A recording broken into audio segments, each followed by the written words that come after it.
Welcome to the Secret Pond with my mother, Carmen Miller. So I just jumped right in to the Secret Podcast because getting started is always the hardest part.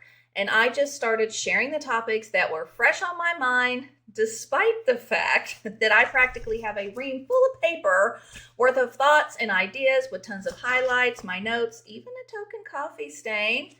And while I'm super excited to share all of this with you, I know, lucky you, I knew it was important to share my why.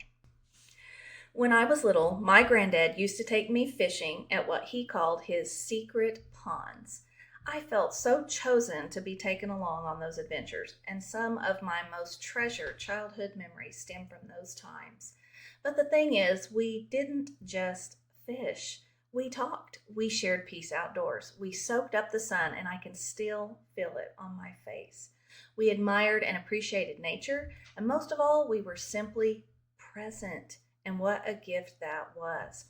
And let me say, Granddad wasn't perfect. There's no such thing. And he didn't have to be perfect to be there for me. He always took the time for me and listened to my hurting heart with calmness and neutrality, and that made me feel validated, safe, and able to process my feelings. My work in child advocacy later proved that kids don't need you to be perfect. They just need you to be present, truly present.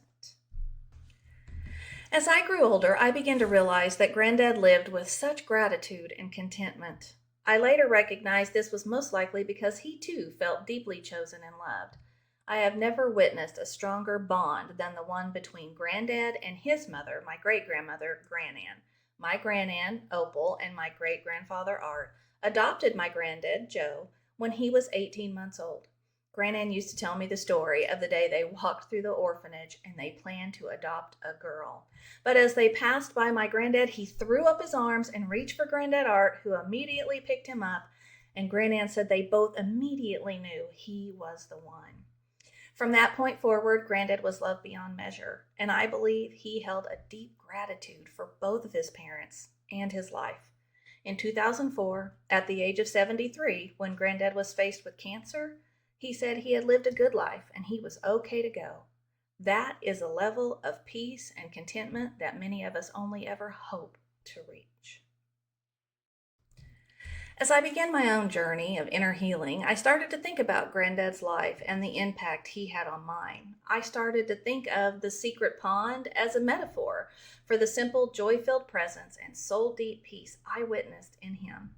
And I knew I wanted to find that place myself too.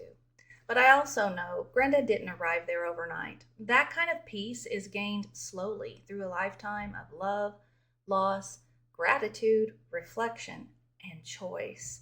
This means no matter where we are in life, it's never too late to begin making our way to our own secret pond. Granddad impacted the trajectory of my entire life and in turn Drew's through the loving and objective way he guided me. And the world needs that kind of guidance now more than ever. I developed the Secret Pond perspective in honor of Granddad as a way of paying forward the impact he had on my life in hopes of helping others discover their secret ponds.